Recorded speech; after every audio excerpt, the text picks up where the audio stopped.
신이 사랑한 예수 백강 그리스도론 중에 오늘은 34강입니다. 계속해서 예수님의 제자 사명 나갈게요. 다시 말씀드리면 예수님의 제자 사명은 마르코복음 6장 7절, 8절, 9절 세 구절에서 당부하시는 말씀이죠. 첫 번째는 둘씩 짝지어 파견했다 하는 거. 여기서는 제자 사명의 첫 번째는요, 자기가 하고 싶은 대로 하지 않는 것 첫 번째. 두 번째는 서로 사랑하는 겁니다. 둘씩 짝지어 주는 거는. 그리고 두 번째는 전대에 돈도 가져가지 말라. 마르코복음 6장 8절. 돈에 의지하지 말라는 겁니다. 돈에 의지했다가는 교회는 망하게 돼 있어요. 기본적으로 성소자가 주는 것도, 사제, 수도자, 성자가 드는 것도 선진국에서 GDP 3만 불만 되면 확 줄거든요. 돈이 많은 곳에 성소도 없습니다. 세 번째는 옷도 두 벌은 껴입지 마라 하는 것이죠. 무엇 먹을까, 무엇 마실까 걱정하지 말라는 거죠. 그런 점에서 예수님의 제자들인 교회 봉사들에게도 오직 한 가지 여정의 필요 조건이 있는데 바로 그것은 하느님이 파견했다는 사실이라는 것이죠. 그런 점에서 오늘날 우리 제자들인 교회 봉사자들에게도 이 부분들을 통해서 온전한 힘이 될 것을 분명히 말씀을 드리죠.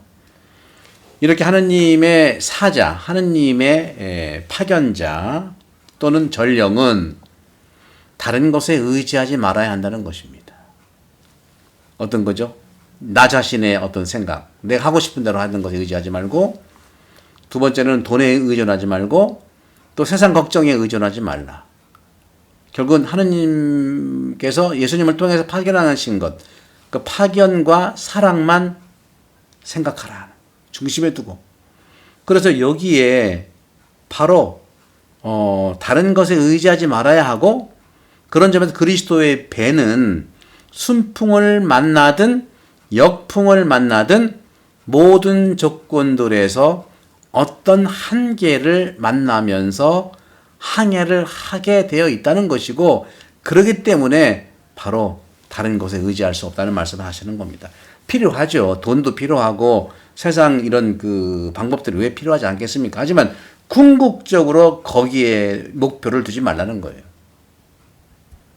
그래서 이태석 신부님은 아프리카 수단에 가서 예수님의 제자로서 우리 가톨릭 교회 사회교리를 가르친 게 아니에요. 예수님의 제자로서 그 나라 사람들을 그냥 친구로 여겨줬어요. 친구로 여겨가지고, 친구로 여겼기 때문에 둘씩 짝지어 파견하게 했고, 마르코복음 6장 7절, 전대의 돈도 가져가지 말라고 그래서 마르코복음 6장 8절 돈도 없기 때문에 이렇게 후원도 받고요. 또 옷도 두 벌은 껴입지 말라고 마르코복음 6장 9절, 이 모든 말씀들이 주님의 말씀을 가슴에 품고 짧은 인생을 살아가셨지만, 예수님처럼 길지 않은 사제 생활의 인생이었지만, 지금도, 아니 오늘도, 아니 내일도 그리스도인들 뿐만 아니라 세상 모든 사람들의 마음에 여전히 남아있는 게 우리 이태석 신부님 아니겠어요?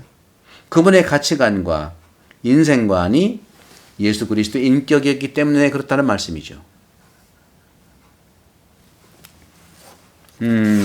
저는 소 제목으로 이웃집 쓰레기통을 뒤지지 않는다 하는 이제 말씀을 좀 드리고 싶어요.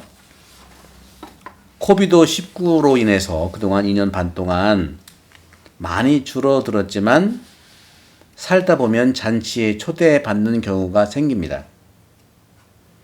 특정 장소에 모여서 음식을 먹고 사람도 만나죠.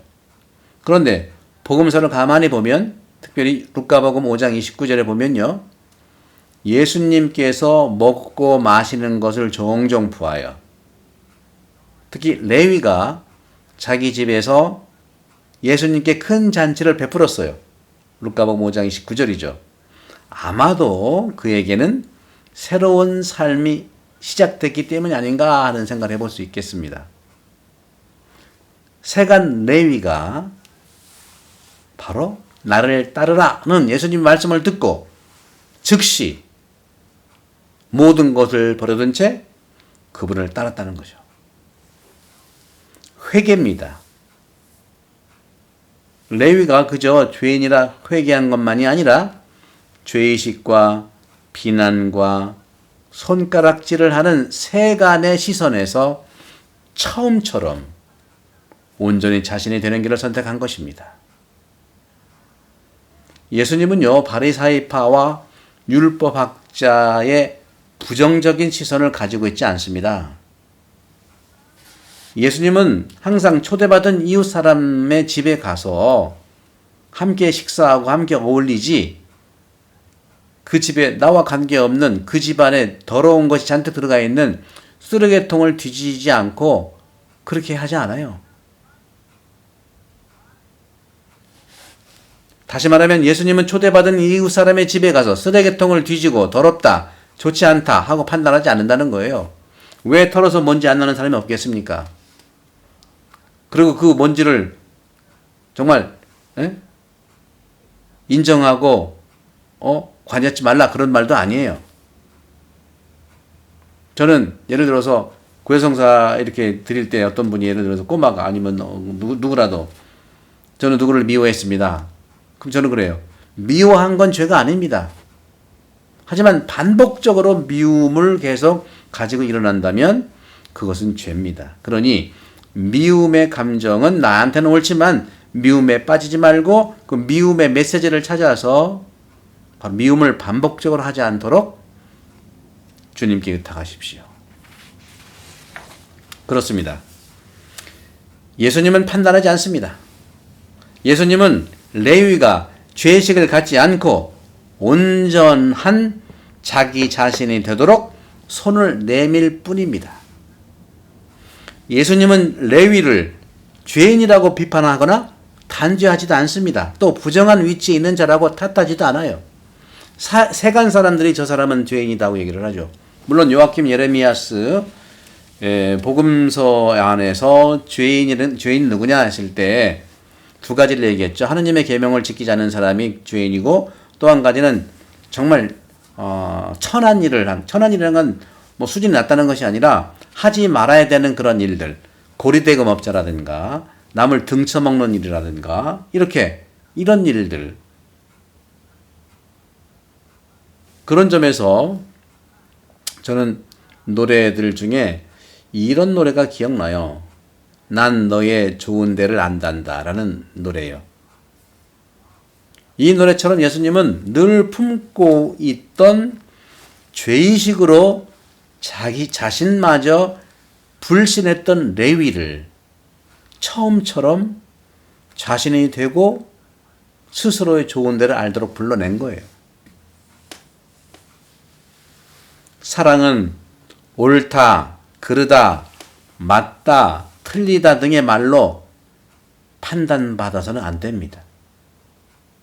그렇다면 이 세상은 이미 완벽한 하느님 나라가 됐을 거예요.